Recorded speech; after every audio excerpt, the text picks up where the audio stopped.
국내 VMI는 모두 원조 VMI 타입이며 위탁 판매 거래의 일종에 불과합니다. ICT 발달로 유럽형 VMI는 납품사가 구매사 자재 정보를 실시간으로 관리해서 상시 구매사가 원하는 적정 재고가 유지되도록 공급합니다. 구매사는 당연히 재고 정보 관리, 주문 관리에서 해방되는 것은 물론 자연히 원하는 적정 재고도 유지됩니다. 관건은 수천 종 자재의 실시간 실물 정보 관리 능력에 있는데 국내 산업 환경에서 납품사들이 담당하기는 지극히 어렵습니다. 한국형 VMI 거래 방식은 3자 전문 관리 업체의 개입으로 해결하며 중소중견 제조업체들에게 최상의 주 52시간 근무제법이 될 수 있습니다. 즉, VMI 거래 방식도 그동안 여러 형태로 발전되어 왔는데 그 구체적 내용들과 학술적 배경을 살펴보도록 하겠습니다. 현재 국내에서 수행되고 있는 VMI 거래는 원조 VMI 거래 형태라고 할 수 있습니다. 납품사가 구매사 저장 공간에 판매 품목을 가져다 놓고 구매사가 사용하면 월말의 사용량에 대하여만 대금 지급받고 다시 동일 수량만큼 채워주는 일종의 위탁 판매 거래 방식입니다. 사실상 관리 비용을 모두 납품사에 전가한다는 폐해가 있어서 법적으로도 상당한 공정거래 제약이 있습니다. 그러나 관리 비용들은 결국 제품 가격에 얹혀질 수밖에 없습니다. 유럽형 VMI 거래는 첨단 ICT 시설물을 사용하여 구매사 자재 정보를 실시간으로 관리해서 무벌주 자동 공급하고 특히 상시 구매사가 원하는 적정 재고를 유지해 준다는 관리 장점이 있습니다. 따라서 공급 과부족이 발생하지 않습니다. 자재 이동 추적 관리에 카메라, 전자저울 바코드, RFID 등 첨단 디바이스들이 사용되는데 중요한 사실은 관리 시스템을 납품사들 또는 구매 대행사들이 자체 비용으로 설치하고 운용해 준다는 것입니다. 따라서 국내 상황에서는 적용되기 어렵습니다. 당사가 개발한 한국형 VMI는 관리구조나 효과성은 유럽형과 유사하나 관리시설의 설치와 유지보수 모두를 제3자 전문업체에서 맡아주도록 한다는 것입니다. 유럽형보다 관리 전문성도 높일 수 있고 수요기업들의 비용 부담도 크게 줄일 수 있습니다.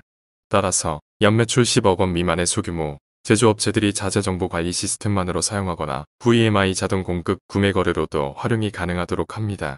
즉, 적용성, 비용 경제성 모두를 해결해서 당사의 궁극적 사업 목표인 한국형 VMI 거래 방식의 대중화로 어려운 시기에 국내 산업 현장에 활성화합니다.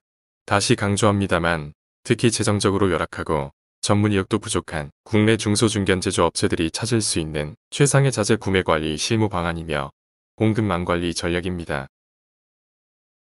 설명드린 세 가지 VMI 거래 방식을 비교해봅니다.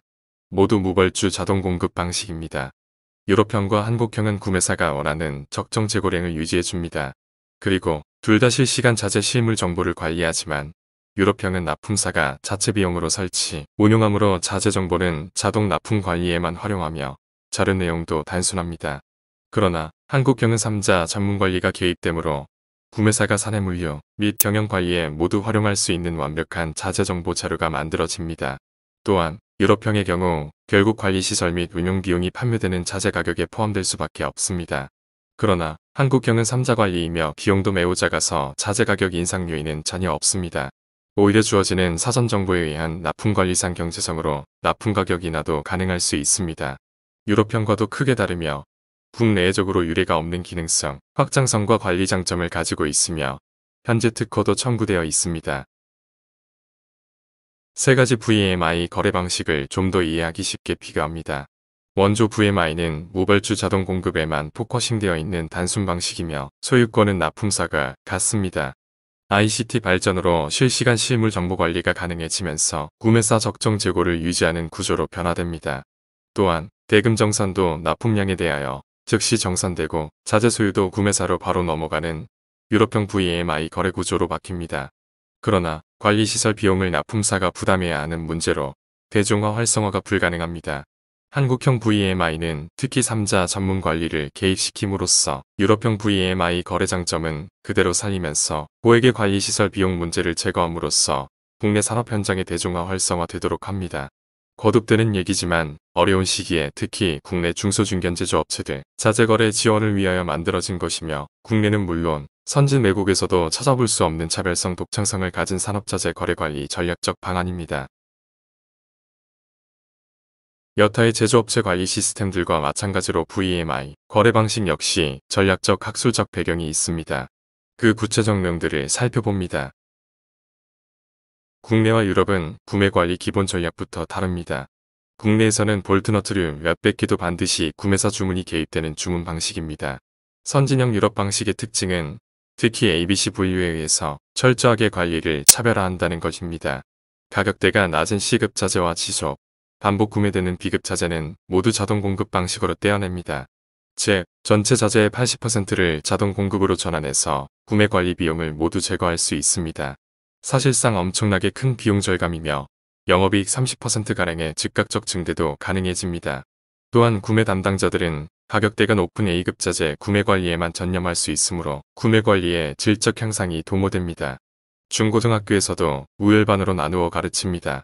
수천 종자재를 구매하는데 성격별로 나누어 구매 전략을 달리하는 것은 너무나도 당연합니다. VMI 거래 방식의 이론적 배경이 되는 부분들을 살펴봅니다. 피터 크랄직 교수가 하버드 대학교 비즈니스 스쿨에 발표한 크랄직 모델이라는 것이 있습니다. 산업자재를 성격별로 4종류로 분류해서 구매 접근 방법을 각각 달리한다는 것입니다. 수익성 영향과 공급관리 리스크 두 분야를 기준해서 나눕니다. 첫째, 수익성이 큰 레버리지 품목들은 입찰 방식 등으로 공급사 선택에 유의합니다. 둘째, 전략형 품목들은 공급사 다변화로 공급 리스크를 줄입니다. 반도체 칩 같은 품목들입니다. 셋째, 양적 공급 문제가 야기될 수 있는 병목 품목들은 장기 계약으로 자재 공급을 확보하여 공급 리스크를 줄입니다.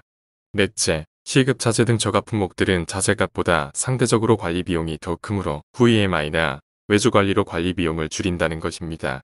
즉, VMI 거래 방식의 이론적 배경입니다. 또 다른 구매 관리 고려사항은 코스트 오브 오너십입니다. TCO라고 하며 구매 및 운용 관리 등과 관련하여 발생하는 모든 비용들을 합산하여 코스트를 비교해야 한다는 것입니다. 즉, 공급사 소싱, 구매 비용, 사내 관리 비용, 유지 보수 비용 및 사용 후 처분 비용 등 전체 비용 개념으로 고려하고 비교합니다. 따라서 VMI 거래 방식은 최상의 구매 관리 전략적 방안입니다. 특히 완벽한 자동 관리와 비용 경제형으로 만든 한국형 VMI는 사실상 현존하는 가장 저렴한 구매 방안이 되는 것입니다. 따라서 국내 중소중견 제조업체들에게는 구매 관리 방법이라기보다는 최상의 공급망 관리 전략적 대안이라고 봐야 합니다. 감사합니다.